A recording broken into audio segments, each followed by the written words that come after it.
We're live.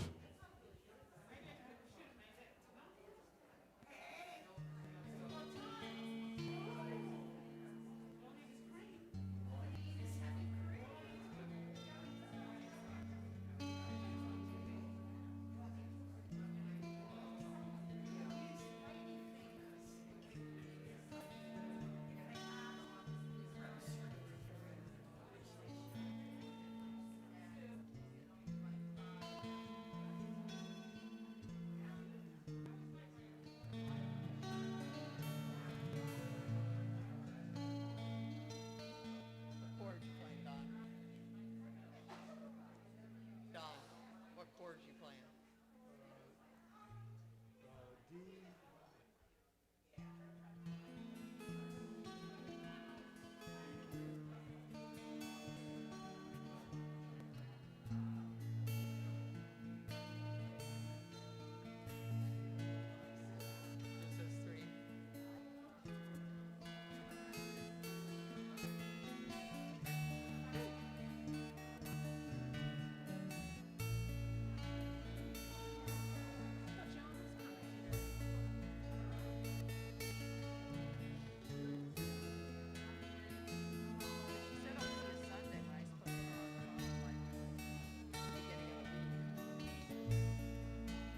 Maybe she meant you wanted to sing it.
One, two, 1, 2, 3, 4.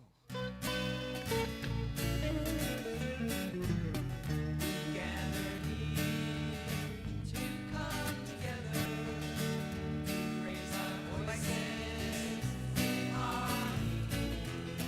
We gather here to pray together, to create the world we know it's meant to be. We gather here, we gather here, we gather here, we gather here.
everybody. Good morning to everyone in the sanctuary, and good morning to you on YouTube and Facebook.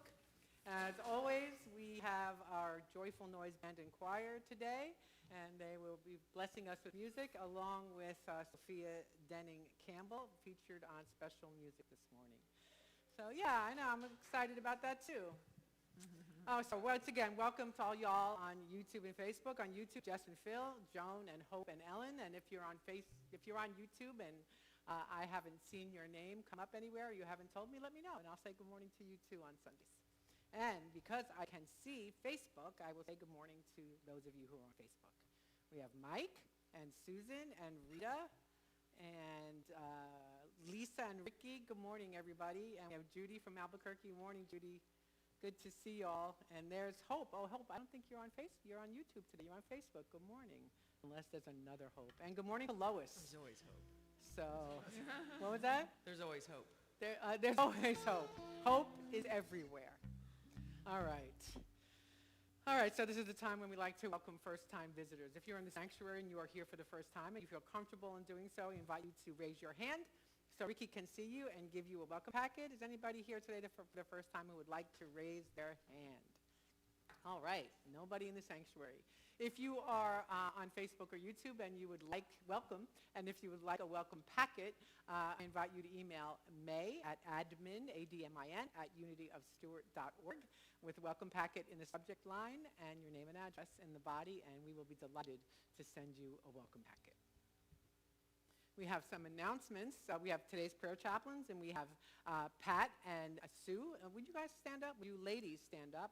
Guys is not inclusive. Will you stand up so people can see? If you would like to have some personal prayer with Pat and or Sue, we invite you to sit around in the sanctuary, and they'll be here, and you can know them by their stools. If you could also place a prayer in our prayer box that is out in the foyer. You can email us prayer@unityofstewart.org. You can call the Silent Unity prayer line, and you see the number there. So we know that unity is founded on prayer, and prayer is powerful. So if you have something that's on your mind, it also could be a gratitude. If you have something that you'd like to celebrate or something that you'd like support with, we will be happy to pray with you. Connected Souls concert, first concert of the year, is coming up on Friday, February 25th. The doors open at 6:30. Music starts at 7, $10 suggested love offering. And since Donna has the temerity to do something else other than Coffee House, she's moving this month. Something else other than Coffee House, the Reverend Bodie Campbell has been invited to do the Coffee House. And so Bodie will be here on February 25th with Connected Souls. Anything anybody would like to say up here about Coffee House? We hope you all come. We haven't done one since Christmas. Yeah, so come and join us for that. Our annual meeting is coming up on February 27th, right after church, so noon-ish. And so it's important that you renew your membership. If you are a voting member, we will be voting at this meeting for board members. And if you are a member and you're not sure, we're supposed to renew every year. But after 2 years, you fall off the membership rolls, and then you won't be able to vote. So if you are a member, please renew your membership before the annual meeting. Therefore, you're in the sanctuary. There are forms right out in the foyer. And for those of you online who are on our mailing list and are members, you will be getting the annual meeting letter. Everybody gets the annual meeting letter. You can only vote if you're a voting member. I hope that was clear. If you have any questions, email us, call us. We'll be happy to talk to you about any and all of that.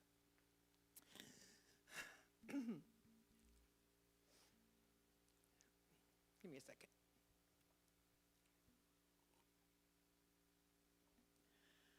Okay, now the deep breath. This should work now. And please join me in dedicating our service today to a world that works for all, a peaceful world that works for all.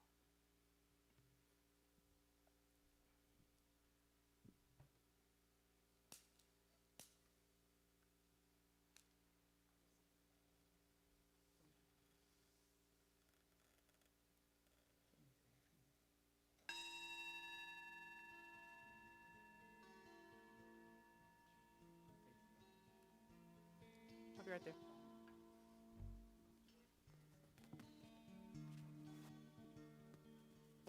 Jerry?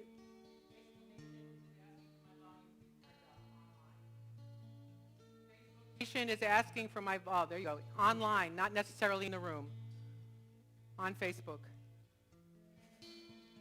Mine, more volume, on Facebook, and probably on YouTube as well, but it's both. Check, check. All right, Elisa, what are you thinking? Can you hear us better on Facebook?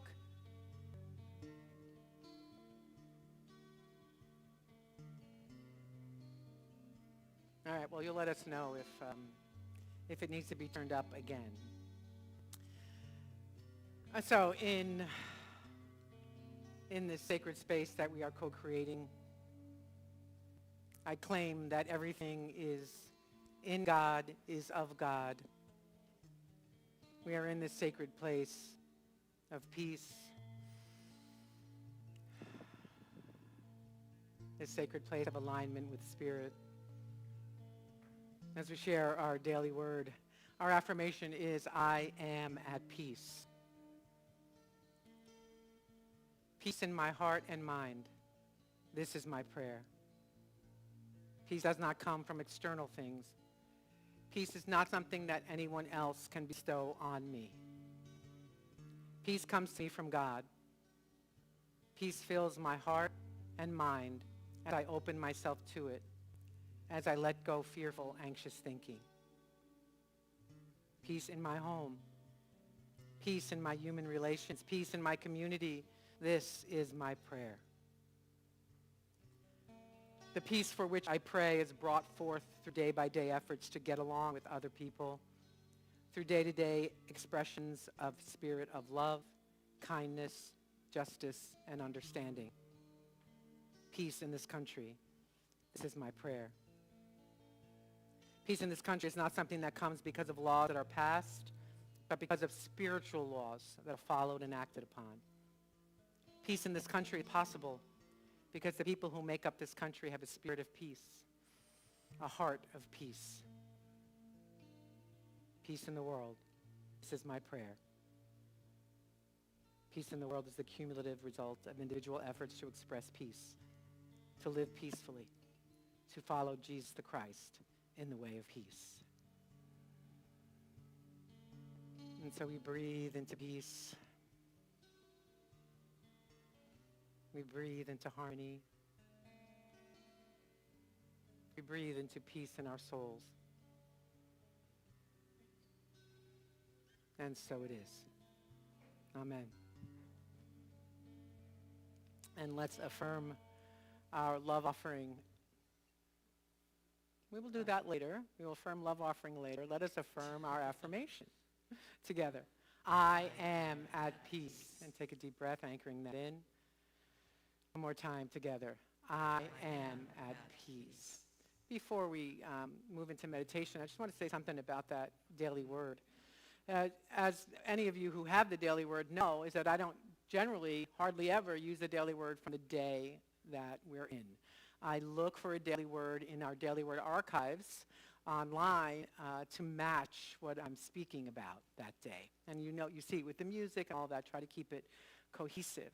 So I found this daily word. It's from October 28th, 1968. Now, if you remember, the Reverend Dr. Martin Luther King was assassinated in 1968. And there were so many things going on in 1968.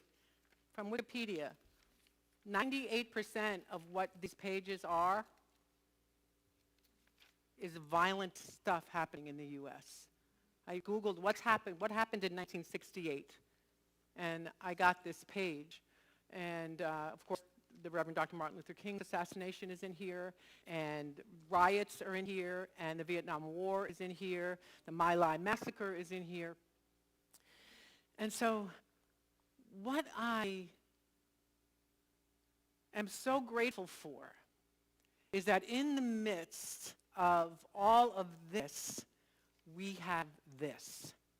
this place, this peaceful place we can always go back to, that we can activate within ourselves and be in the world but not of it. And so I just needed to say as we move into meditation that I am grateful. I'm grateful for this teaching. I'm grateful for those of you who come together in this sanctuary and wherever you are, and that you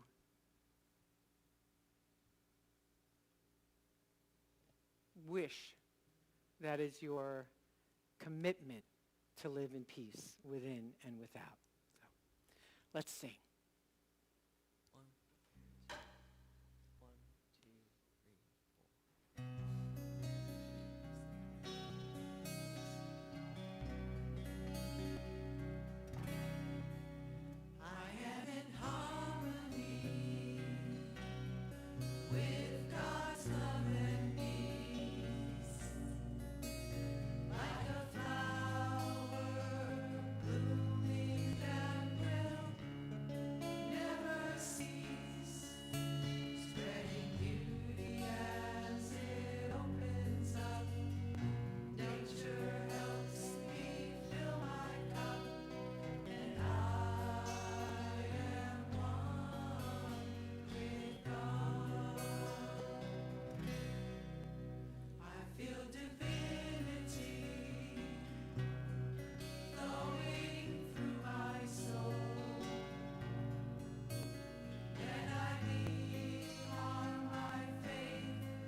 And we breathe.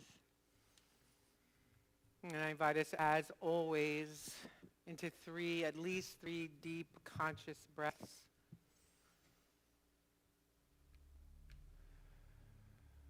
Dropping our shoulders. Releasing any tension in our bodies.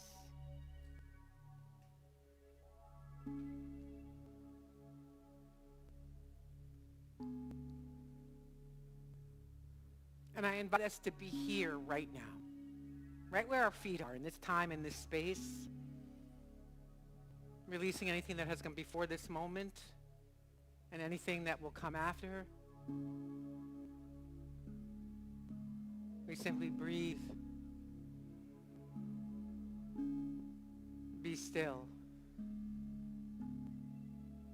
and know that we are aligned in God.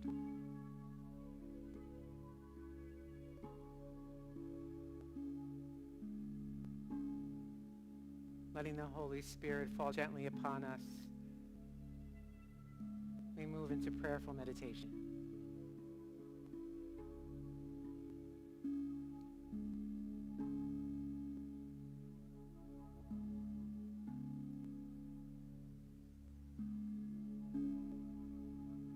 And bringing our attention to our mind, to our thinking, our thoughts. And I invite us to just let thinking go. Bring our minds into our hearts. Expanding our hearts so that the energy of love fills our bodies, fills our minds.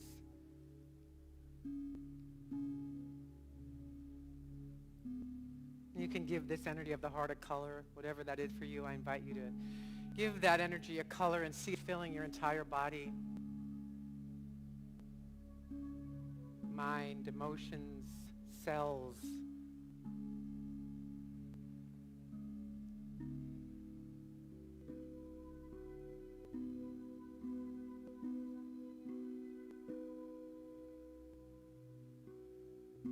And as we allow this light to permeate our being, I invite you to play with this simple mantra. Breathing in, peace. Breathing out, be still.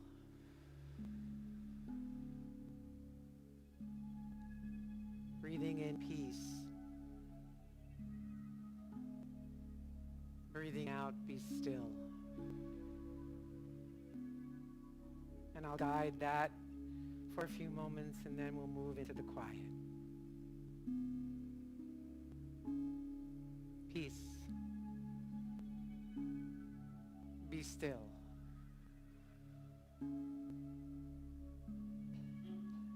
Peace. Be still. Peace. Be still. In the quiet.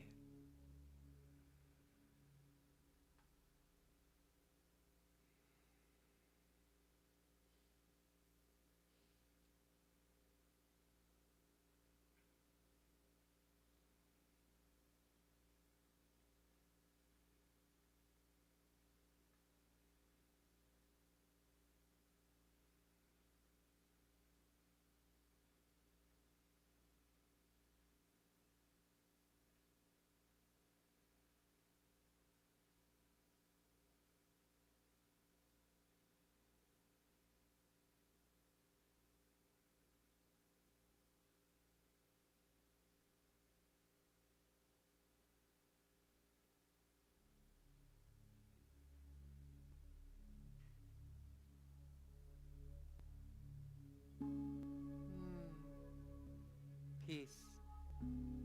Be still.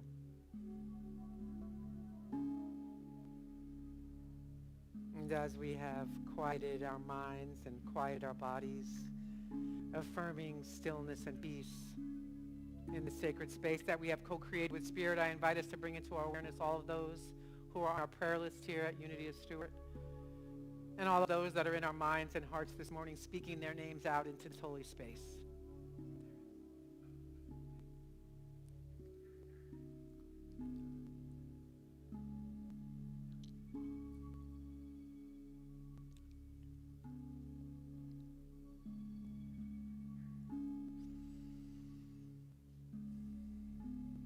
And releasing all of those into the care and keeping of the one.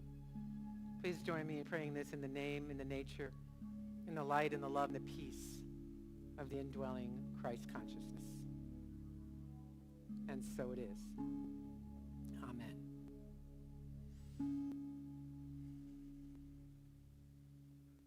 Let's sing some more.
Sophia's going to be singing today, and the song is such that you might not be able to hear all the words.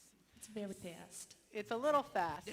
So hence, if you want to get closer, so if you can't read that from back there and you want to, and I apologize to those of you who are on Facebook and YouTube, you're not going to get to see the words. I'm still working on how to make that happen, still have the camera work. So, there you have it. Here's my daughter. Don't sing yet, I have to get this ready.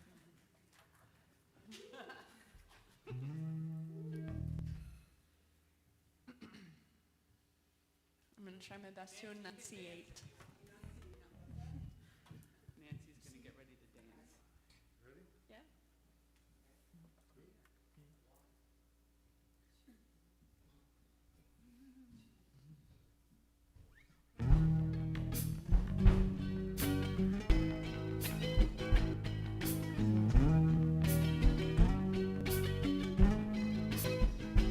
Take me to the table where we all dine together, and pluck me from the crowd and return me to my center. Whatever path you follow, push on till tomorrow. Love all, serve all, and create no sorrow.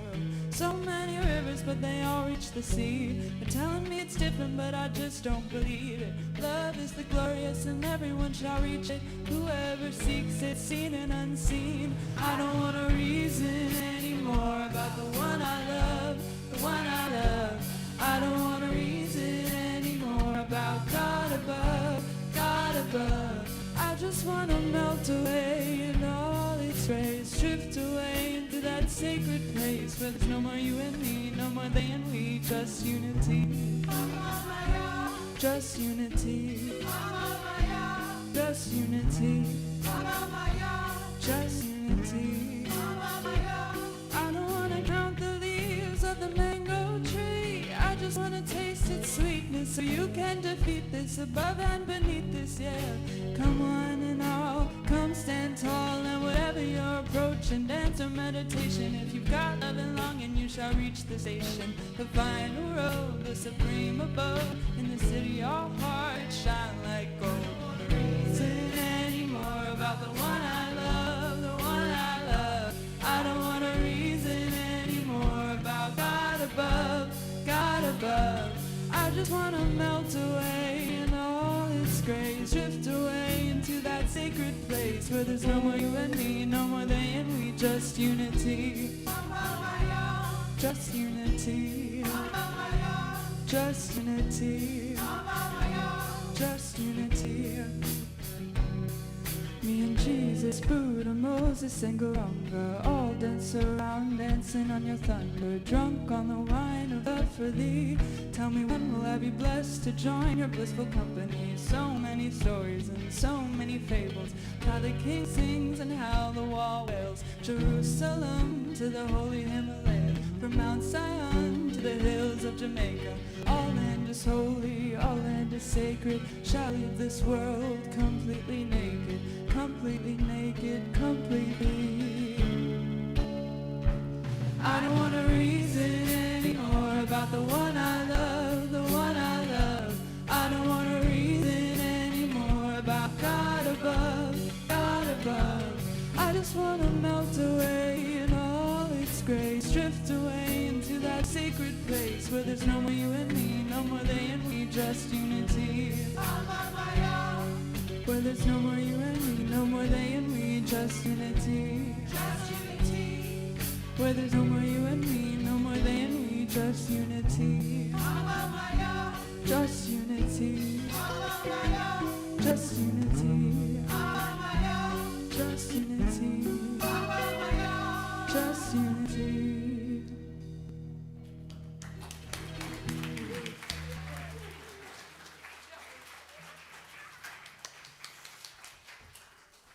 Thank you. All right. Thank you, Joyful Noise. Thank you, Sophia. Just love that.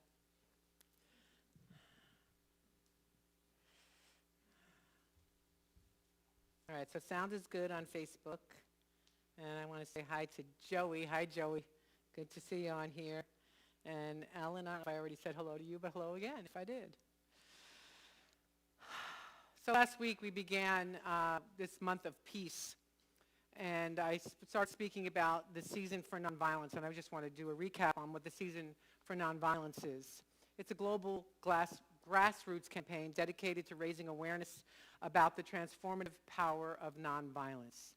The season was established by Arun Gandhi, Mahatma Gandhi's grandson, as a yearly event celebrating the philosophies and lives of Gandhi and the Reverend Dr. Martin Luther King. The season is 64 days long, running from January 30th, the date of the assassination of Gandhi, to April 4th, the date of the assassination of Martin Luther King Jr. And it is Black History Month, and in February we also remember and celebrate Black creativity, contributions, and accomplishments. And while we do that, it's important to remind ourselves that in order for a world to work for all, there needs to be a month, there needs to be a country, a calendar that doesn't just have a month for Black excellence, to recognize Black excellence, as if it was something apart from white excellence. It is not. It is a part of our history. Black history is a part of all history, and what it behooves us to do as warriors for peace, that's a little bit of a dichotomy there, as peaceful people in the world, peace activists, let's say, to make sure that we do have a world that works for all and that is diverse, equal, and has equity. So from this month from the platform, we're focusing on peace, equity, and equality for all, no exceptions, as we continue to work together for a world that works for all. So, what is the great characterization or character or personality piece or foundational, I'm losing words this morning, what is the essential foundation for living peacefully? That's a rhetorical question. I'll answer it in a second. What is the foundation for living a peaceful life? Connection with spirit, connection with God, alignment with spirit, alignment with universal mind, with higher power, with the divine infinite. It's essential to be connected to spirit in order to be peaceful in the world. Everyone wants more inner peace. I'm not the only one who wants more inner peace, right? People want inner peace, not just me. Yeah. So, true inner peace. And there's not a religion or a spiritual practice that doesn't include the practice of peace. Not one. In Islam, the literal translation of the word peace means submission to God, or to make peace. In Buddhism and Hinduism, there's the words that I introduced last week, satyagraha and ahimsa. Satyagraha is loving those who would do you harm, which of course leads to passive political resistance. Ahimsa is a doctrine expressing belief in the sacredness of all living creatures and urging the avoidance of harm and violence, no matter what. No matter what.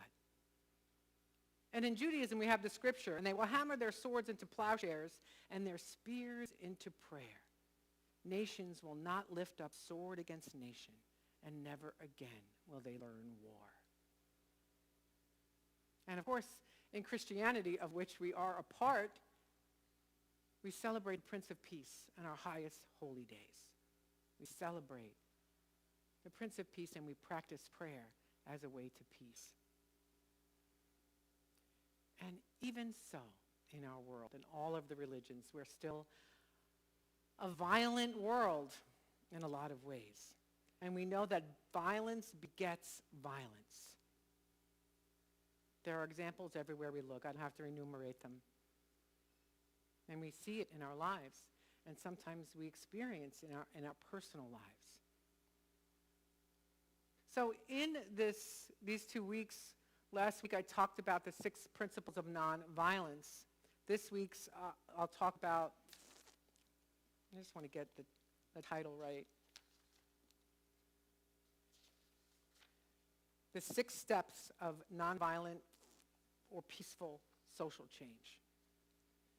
And the Reverend Dr. Martin Luther King credits Gandhi for his own transformation from the thinking that there had to be a violent uprising in order to achieve civil rights, in order to force our country to recognize the equal humanity of people of color. Gandhi's philosophy was that only love can transform violence. Only love. And of course, we know that the Reverend Dr. Martin Luther King Jr. became probably the most powerful advocate for the civil rights movement in the 20th century. So where does that leave us? How do we continue the work? Those of us who don't, up until now perhaps, who don't see ourselves as activists. I said last week, one of the things that I have done in my life up until recently is, oh, the activists will take care of it. The activists, all those people, will go to Washington and they'll take care of it. Well, how's that working for us? There have been some changes, absolutely, from the 60s. And there are more changes that need to be made, more social transformation, more cultural transformation that needs to be made. And it is up to us, and especially, I'm talking here to white people, it's up to us to raise our voices and be a stand for equality, equity, and justice, racial justice in our country.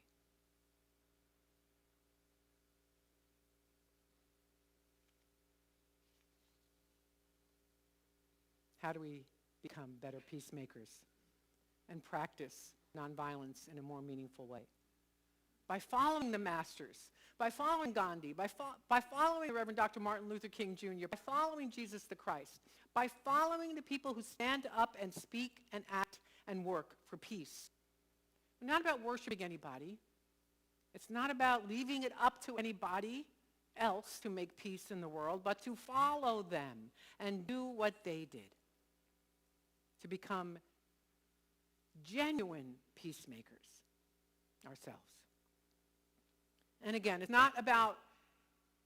peace is not about making everything in the outer world be peaceful. First, it is that in the end, but first it's about finding peace within ourselves and living in the world but not of it, remembering what we're made of, whose we are, and act like that. I may have told the story before, but I don't really remember, so I'm just going to tell it again. When Sophia was little, Sophia who just sang, 3, 4, she was in a nursery school. And it was a Montessori nursery school, which is founded on peace, right? Maria Montessori was all about peace. And something happened, and, I know what happened. They showed The Lion King movie to 4-year-olds. Now, that's not a nursery school decision as far as I'm concerned. It is a parental decision. And Sophia was very frightened about that movie. And she came home and she told us, and her dad went back to the school with her and said, this isn't going to work for us.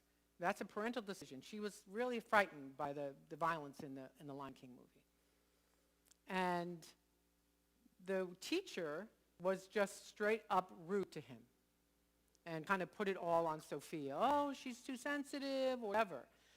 And when I was told this story, the mama fire, right? The fire you have when you're protecting your children or your the other children in your life, your grandchildren, whatever it is. And I had all sorts of violent thoughts about the school, that teacher, and shake their finger. I wanted to go to school. I want to write a letter, and I want to say, she needs to be fired. This is not acceptable, and I'm just going to pull my kid out of this school. And I was a minister then, too. And then I remembered, what would Jesus do? Sounds like a trite statement, but truly, it's a good question to ask ourselves in every challenging situation. What would my teacher do? And my teacher would breathe, would remain calm, mostly, and then do the next indicated thing. If that's to set a boundary, set a boundary. If that's to say, this is just to say my feelings, then that's what I do. So that's what I did. And I didn't pull Sophia out. Teacher didn't get fired. I didn't really want her fired. I just didn't want to show my children violent movies without my permission. So it's about changing from the inside out. And I imagine that you all here, you all there, if you've been doing this work for a while, there's been some transformation in your life. So maybe you're not as activated or triggered by little things as you once were.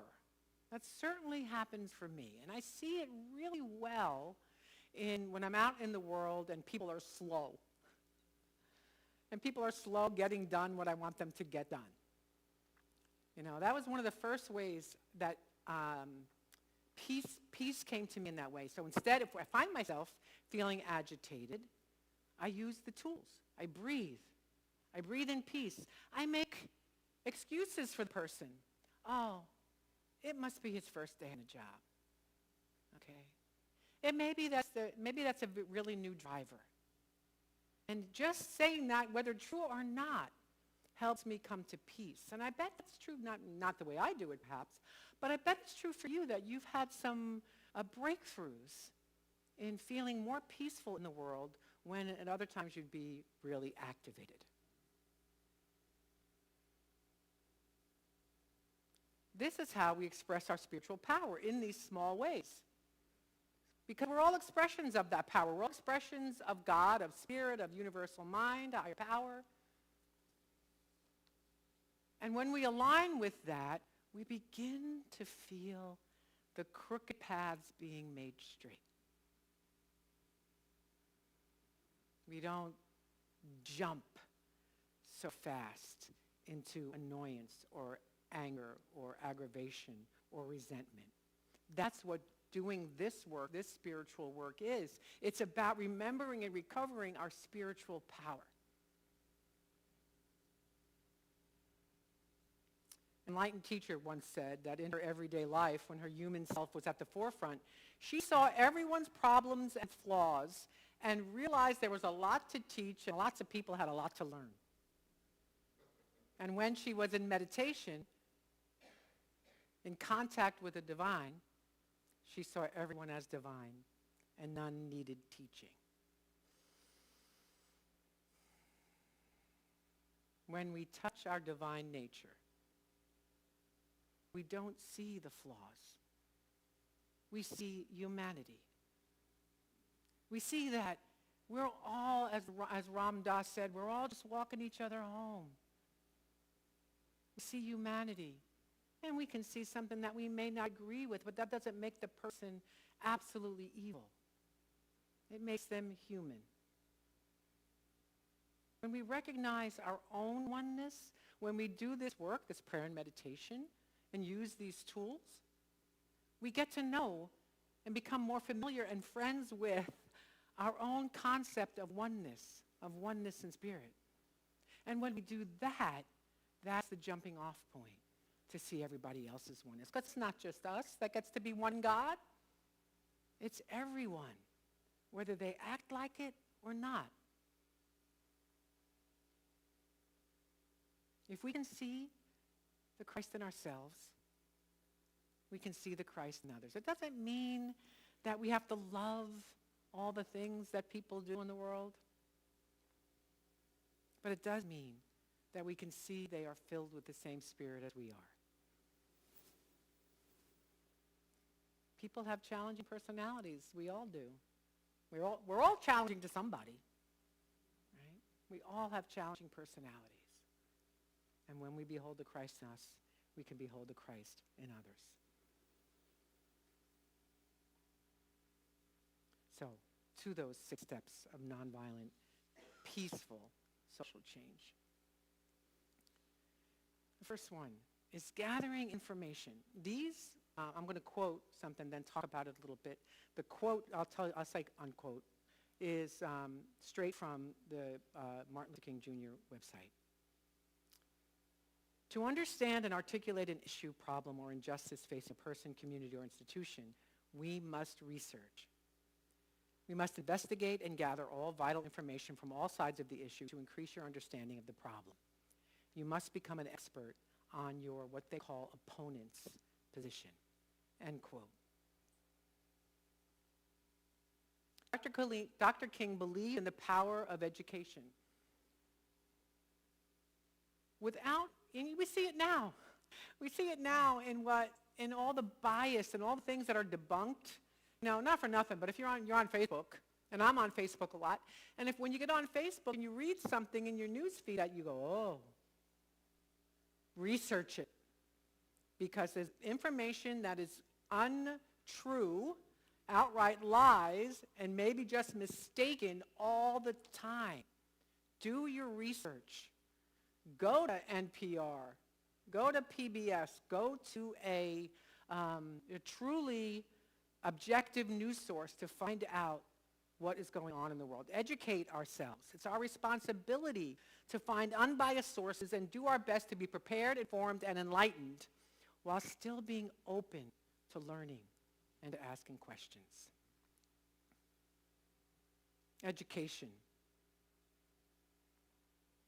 So it's essential to inform others, including people you see as the opposition, about your issue. This minimizes misunderstandings and gains you support and sympathy. And not only does it minimize understandings when we speak up, in somebody in all innocence, perhaps,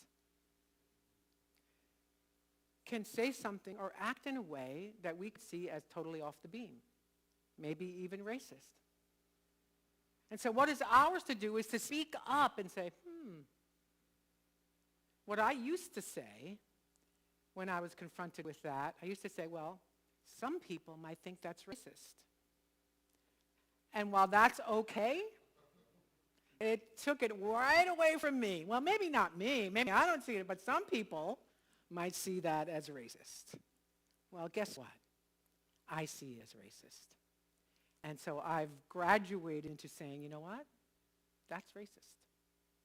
And it's scary, right? It's scary sometimes, and I've gotten pushback sometimes, and still that's what is ours to do.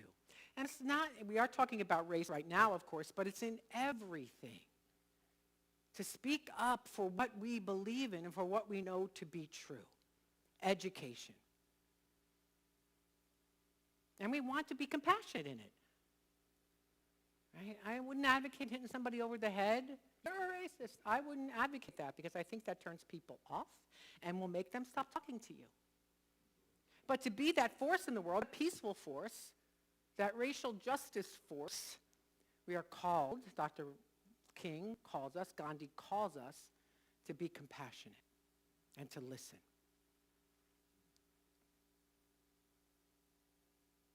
Personal commitment. King says, daily check and affirm your faith in the philosophy and methods of nonviolence. Eliminate hidden motives and prepare yourself to accept suffering, if necessary, in your work for justice. So now, as a unity minister, and maybe you too, I don't particularly like the word suffering. I don't want to suffer. And yet, we will.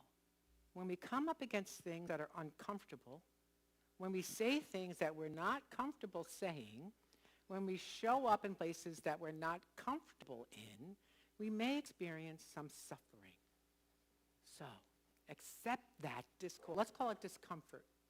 Accept that discomfort as you continue to do this work.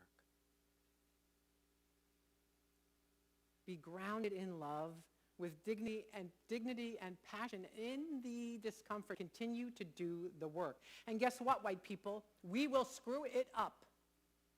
We will. I have.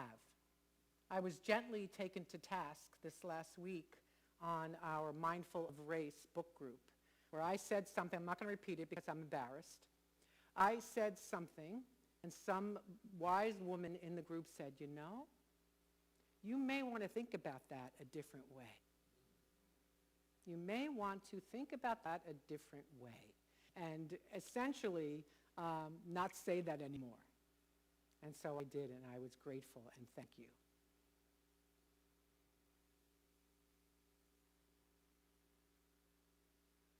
So I suffered a little bit.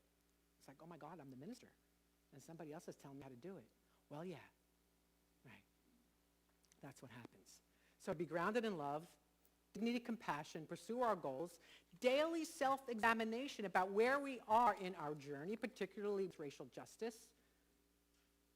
Meditate, journal, discuss with trusted people. This environment, the political environment, can be volatile and scary and insensitive. So when you see, or you have someone in your family, or you're in a conversation on Facebook or wherever else, rise above the level of verbal assaults. Nurture yourself. Speak from a place of personal commitment to spirit. Remember to renew your spiritual purpose. Remind yourself often that you're stronger than you think. Discussion and negotiation. Dr. King says, using grace, humor, and intelligence, confront the other party with a list of injustices and a plan for addressing and resolving these injustices. Look for what is positive in every action and statement the opposition makes. Do not seek to humiliate the opponent, but to call forth the good in the opponent. Focus on issues, not personalities. Rhoda and I went to a League of Women Voters luncheon last week. And they had, who was there? Who was the woman who shared with us all the laws? Geraldine. Geraldine, do you know Geraldine's last name? Harold. And do you know what organization she's from? She's with NAACP, voter restoration. Geraldine from the NAACP and voter restoration. She went through a list of laws. We don't have to reinvent the wheel. What I'm calling us to do is support those who are looking to make change, to activate and support those. And she's all about voter restoration rights for people who have been convicted of a felony. And once they have served their time, they get, because they can vote in Florida, and they get to vote, all right? I'm not going to go into why it's still this way in Florida. You can look up. But see what the people are doing that are doing the work, and support and follow and do what they do. We do not have to reinvent the wheel. One of the most important things when we're having a discussion with somebody, whatever it is, I could call it a crucial conversation or an uncomfortable conversation, is not to respond defensively. So I have a practice. Maybe you want to adopt this practice. When somebody is saying something to me and I'm triggered, I'm activated, and I want to just say something to defend myself, I breathe. And it's not until, mostly, I'm into a place of balance that I respond. And if I can't get to that place of balance, I'll say, listen, I'm triggered right now. I can't have this conversation right now. And then I go apart for a while, get calm and peaceful, more in alignment with spirit, and then can continue the discussion. So it's about listening without defending. You know what that's like, right? You know what it happens to all of us. Yes, I'm not the only one. We listen and we hear something we don't like, and we go immediately into defense. Try not to do that. Cultivate the practice of breathing and going apart a while.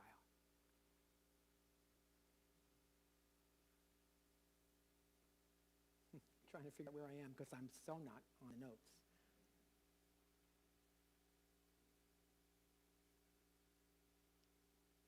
Try not to have an attitude of derision or disrespect for someone who doesn't believe like you do. Just try. I know it's been difficult. Try to do that. See the Christ in each person. Direct action.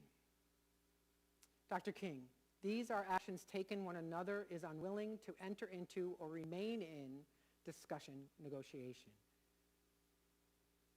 Direct action imposes a creative tension in the conflict, applying moral pressure on your opponent to work with you in resolving the injustice with a plan of action.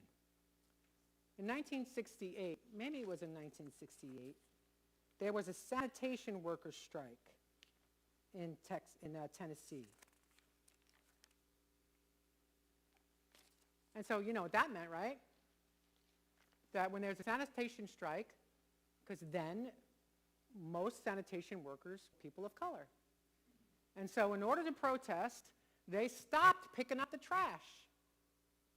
And guess what happened? I don't even know what they were protesting for. Civil rights, bus line, I can't remember, forgive me. But it happened because they just stopped picking up the trash.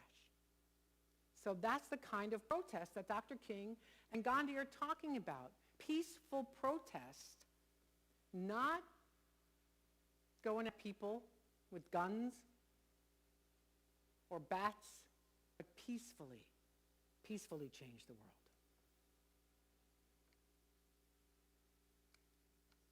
It's about transforming anger into the energy that motivates us to take action for positive change, manifesting the vision. Don't give up. Seek to express love and reason in spite of everything that's going on. 6, reconciliation. Dr. King, nonviolence seeks friendship and understanding with another. Nonviolence does not seek to defeat the opponent. Nonviolence is directed against evil systems, forces, oppressive policies, unjust acts, but not against persons. Through reasoned compromise, both sides resolve the injustice with a plan of action. Each act of reconciliation is one step closer to what Dr. King calls the beloved community. And a few words about beloved community. That's a term that was coined in the early 20th, I'm reading this, the early 20th century by the philosopher-theologian Josiah Royce, who founded the Fellowship of Reconciliation. But it was the Reverend Dr. Martin Luther King, also a member of the Fellowship of Reconciliation, who popularized the term and invested it with a deeper meaning. Dr. King, the beloved community, was not a lofty utopian goal to be confused with the rapturous image of the peaceable kingdom of heaven and where lions and lambs live in peace.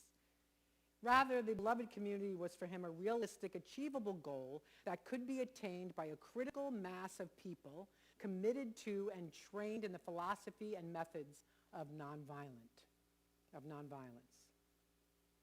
Attained by a critical mass. It's a global vision. So even in the beloved community, conflict is inevitable. And it's the way that we handle conflict that provides a framework for peace and reconciliation, for healing. So the beloved community is based on a society based on justice, equal opportunity, and love for everyone, no exceptions. It's economically and socially inclusive. It's about finding common ground with everyone who doesn't think like us. And let love lead. So, we are being called upon to extend agape love, spiritual love, to our political opponents. To honor divergent views instead of dismissing them no matter how horrible you think they are. And how do we do that? To honor divergent points of view that are just plain wrong. Here's how I do it. I look at the Christ in each person. And if I really can't see the Christ in that person or Christ consciousness, I picture them as a baby, as an infant in their mama's arms. And then I can love them. And then I can love them with no strings attached. So I invite you to try that. Debate issues, not personalities. Avoid getting caught up in personal insults, name-calling, or sarcasm. Form communities and be willing to brainstorm ideas, practice new forms of communication, role play, study policies and bills, experiment with effective ways to debate and dialogue, attend political forums. Release anger as much as you can and look for common ground. Common ground everywhere on the planet is I want my family to be safe. Common ground everywhere on the planet, for all human beings, I need respect. I need kindness. Common ground for all of us. We all need the same things. And realize that the goal is not to eliminate or avoid conflict, but to find ways to interact with each other in responsible, mature ways.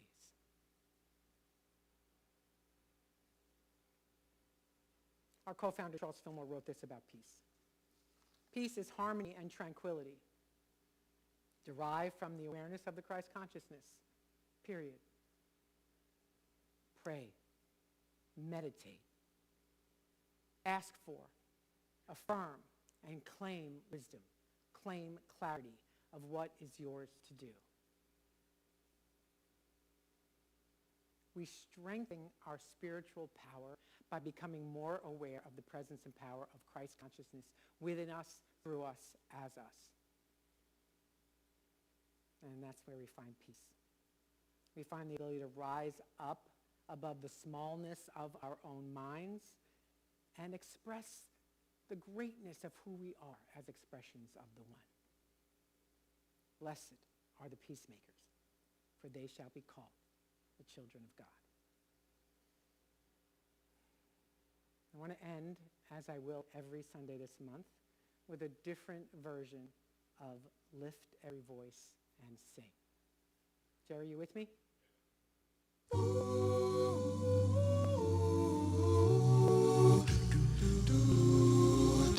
Lift every voice and sing till earth and heaven ring, ring with the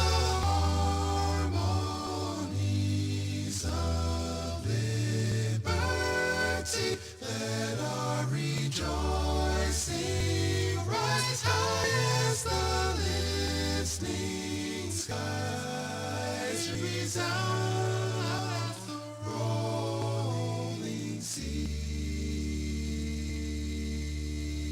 Sing a song full of the faith that the dark past has taught us. Sing a song full of the hope that the present has brought us. Facing the rising sun of our new day begun. March on till victory is won. Stony the road we trod, turn the chastening rod, felt in the days when hope unborn has died, yet with a steady beat and not our weary feet come to the place for which our fathers sighed. We have come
from the places, our God, where we met thee. Lest our hearts, drunk of the wine of the world, we forget thee. Shadow beneath thy hand, may we forever stand. True to our God, true to our God, true to our true to our native land, true to our native land.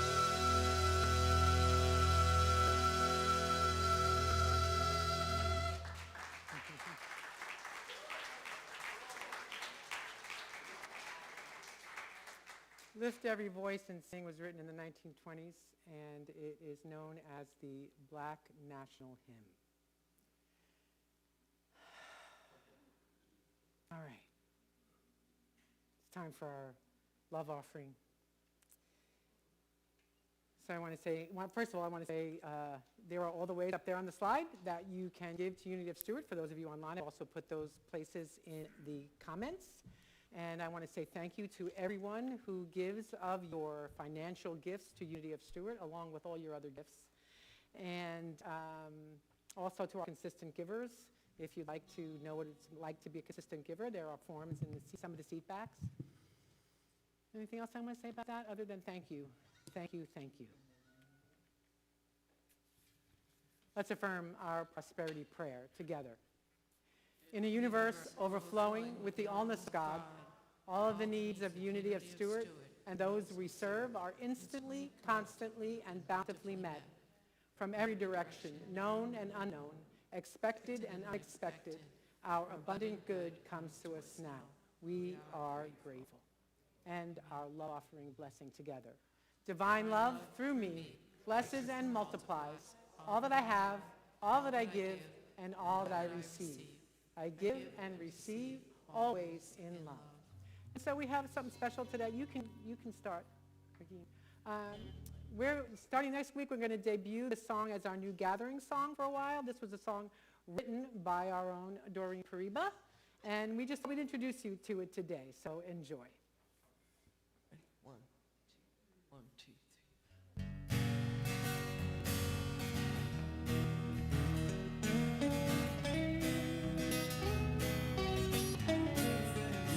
We're unity.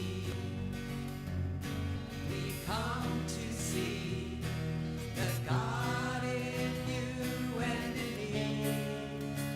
We feel the love that we're worthy of, around it and out and above. We come to connect with our light that shines like the sun rising high in the sky so divine. We're unity. Yes, we're unity.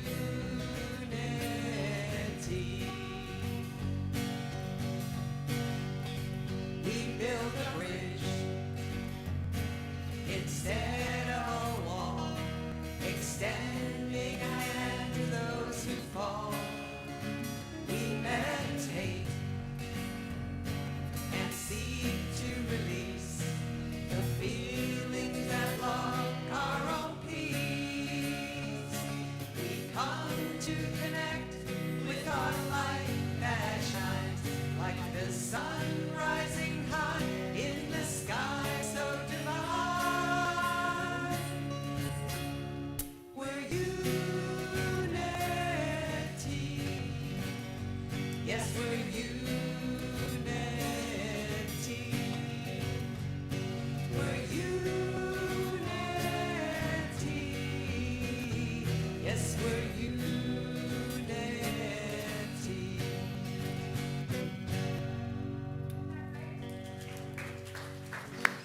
Good job, everybody.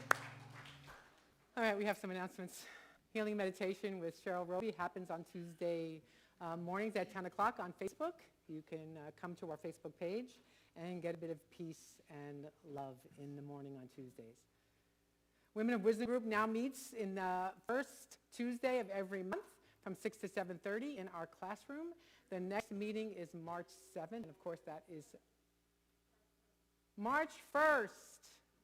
I think I announced it March 7th last week too. It's March 1st, first Tuesday of the month. It does. It does say March 7th, but that's incorrect. Yeah, March 1st. All right. And our fundraiser for Youth and Family Ministry, of course, is not today. It is on February 20th. So come and join us for that. The proceeds for that will go to sending our kids, our teens, to rallies and so they can hang out with a whole mess of other Unity teens. So come and join us for lunch at 11:45. We can go at 12:30. We're having soup and salad. If you would like to make some soup or bring some salad, please see May, and she will write your name down and let Jen know that you're bringing that. I don't see kiddos here today. And here's the discomfort coming. I am going on this tour, this Alabama Civil Rights Experience on April 28th through May 1st. I'm driving with a couple of people from here so far to Atlanta, where we will hop on a bus and come back down to Alabama, and we'll tour the National Memorial for Peace and Justice, the Legacy Museum, and we'll do the Footprints to Freedom tour, which is walking over the Edmund Pettus Bridge. It is not going to be fun. It is going to be uncomfortable and emotional, and I invite you to join me. There are flyers out there, and also sign up if you'd like more information from me. And if you need information about I think everything is on the flyer, but if you need help, let me know.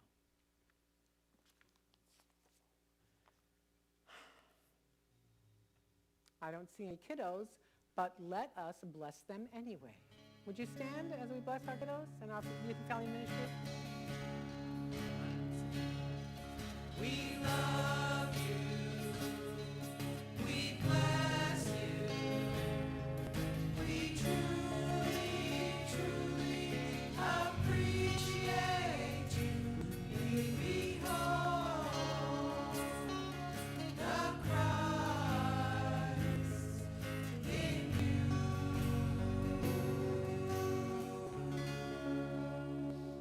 And remember our kiddos and our youth and family ministry in your prayers. And let us close with the prayer for protection and the peace song together. The light of God surrounds us. I am light. The love of God enfolds us. I am love. The power of God protects us. I am power. And the presence of God watches over us. I am presence. Wherever I am, God is. I am divine.